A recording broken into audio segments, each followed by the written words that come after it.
All right, we move now on to the ongoing protests around the world uh, in support of the Hamas terrorists. And this, sadly, is just a month after the October 7th massacre.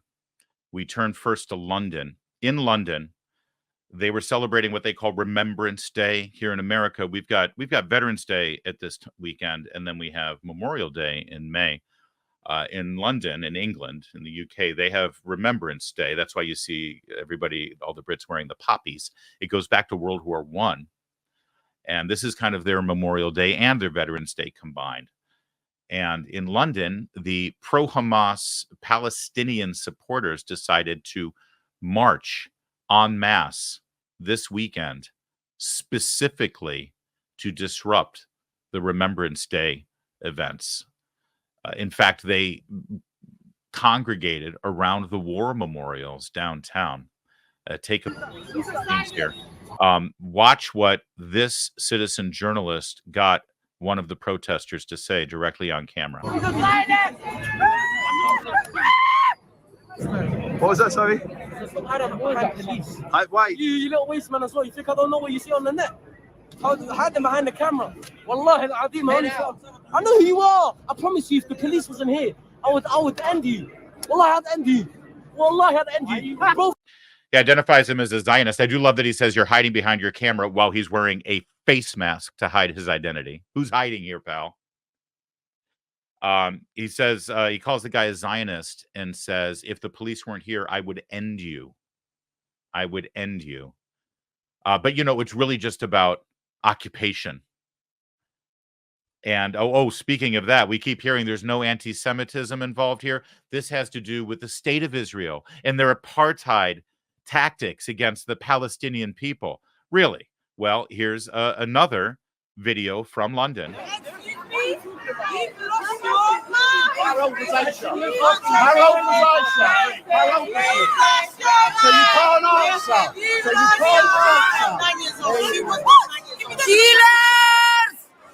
Killers!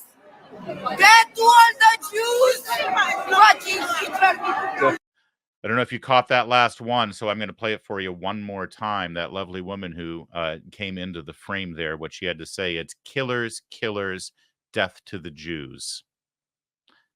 Not the Israeli government, the IDF, the Zionists who support the apartheid government of Israel. No, the Jews. Death to the Jews. Death to all the Jews!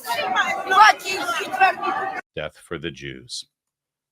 Meanwhile, the scene downtown, right near Westminster Abbey and Big Ben, it got a little dicey as a bunch of soccer hooligans, football lads, they like to call them, decided to make their trek for Remembrance Day. They wanted to go to the War Memorial.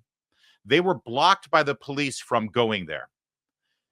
The police in London gave deference to the pro-Hamas, pro-terrorist protesters. They let them occupy. You talk about an occupation. They let them occupy the war memorial, and they pushed back against the Brits who wanted to go there and pay their respect.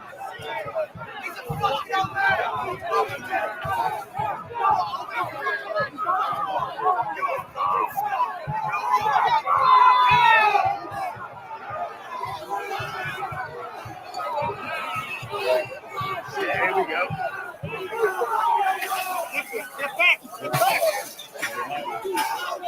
I want to be clear here. From all of the reports on the ground in London, this is not the police trying to calm a riot because there was violence and these football hooligans came in there to crash the skulls of the Palestinian protesters. No, literally, they arrived to pay respects at the war memorial. And because the police feared that some violence might happen, and the Palestinian marchers had surrounded the war memorial, the police decided that they had to keep the Brits, these English folks, from coming and paying their respects at the memorial. And as you can see, they weren't very happy about that.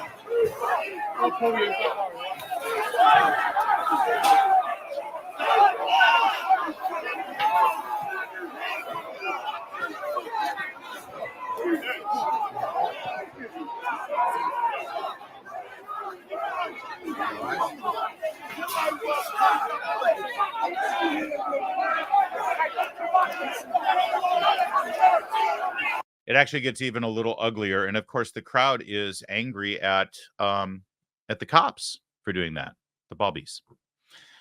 So that's what happened in London. Now let's take a look at home here. Yeah, that's right. That's home. That's America. In fact, that's not just America. That's not New York. That's not DC. That's not Chicago. That's Austin, Texas.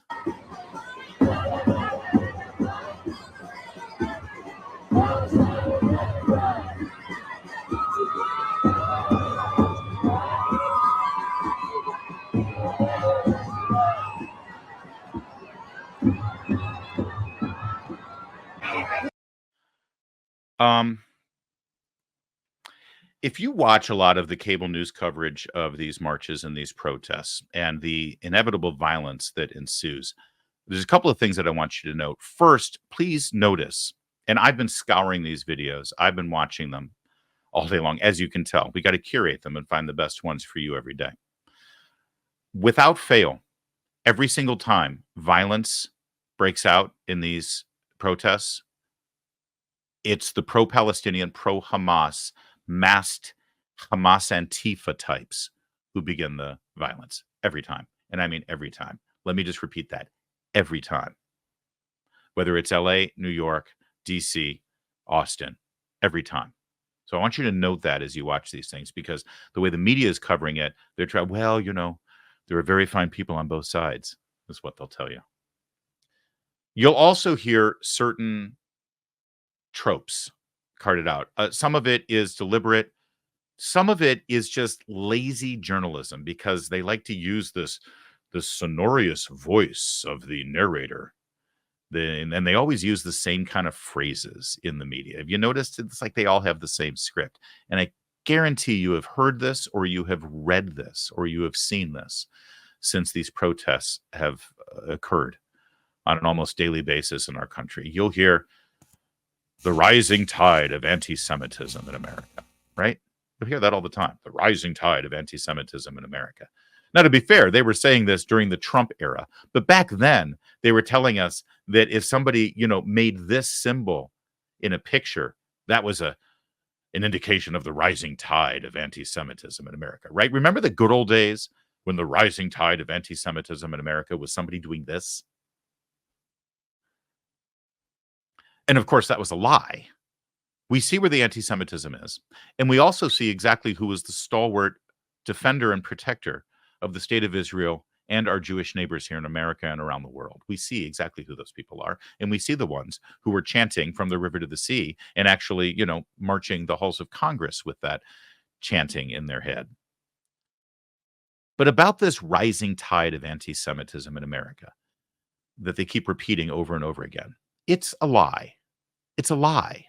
Don't get me wrong. We're seeing anti-Semitism here in America, and it is our problem. We have to fix it. We have to do something about it. But when they use the phrase rising tide of anti-Semitism in America, it makes it sound like anti-Semitism has been simmering and under wraps here in America. And now it's starting to really bubble up and explode. But it's been here. It's an American problem. It's in the American DNA. And now we've got the rising tide. That's not what's happening. You know that's not what's happening. Where did this come from? We imported it. It's obvious what's happening here. You know it. I know it. We all know it. This was deliberate. We have imported people into this country who come from nations that breed this kind of hate. It's built into their country's constitution. It's embedded into the school systems that these people grew up with.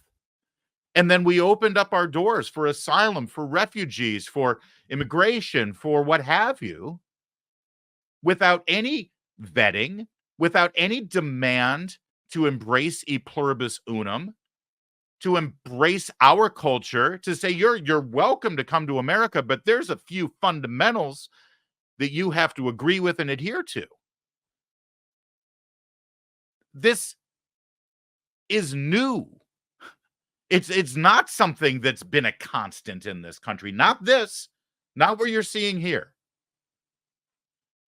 And there's frankly one political party right now who would love to actually maximize and increase the number of people that we're importing that embrace this kind of hate. And it is hate. And it's anti-American. Want proof?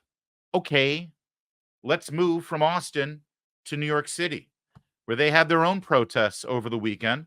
And this was the scene right outside the UN on East 43rd Street, where one of the pro-ceasefire protesters, again with their face masked by a cloth that represents terrorists, climbing a streetlight pole. And, well, you'll see.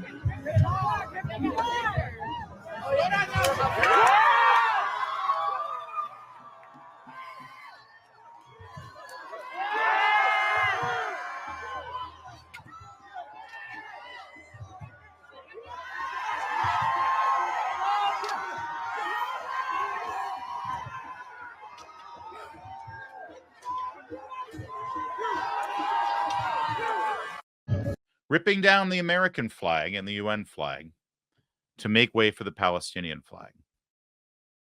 That's not a symbol of the rising tide of American anti-Semitism. That is an anti-Jew hatred that this country and previous presidents have deliberately imported for their own cynical political gain. Now, I want to repeat, it is an American problem. It's here, and we have to deal with it. We have to fix it. But this is why, over the centuries, when you always hear people like Jim Acosta and other people, sanctimonious reporters and politicians say, you know, we've always welcomed people, and we're the great hope of the tired and poor and huddled masses. And that's true. We have been that from the beginning in this country. But we've always done a couple of things. First of all, we've always had a secure border. And if you want to immigrate here, you got to at least follow our immigration rules, sign the book on your way in, like you would demand at even a cheap motel, let alone the greatest country on the planet. And oh, by the way, if you want to be here, you need to leave your ties to your home country aside, embrace our common culture, our common ideals, and embrace what it is to be an American. And we haven't put those demands, at least not on these people.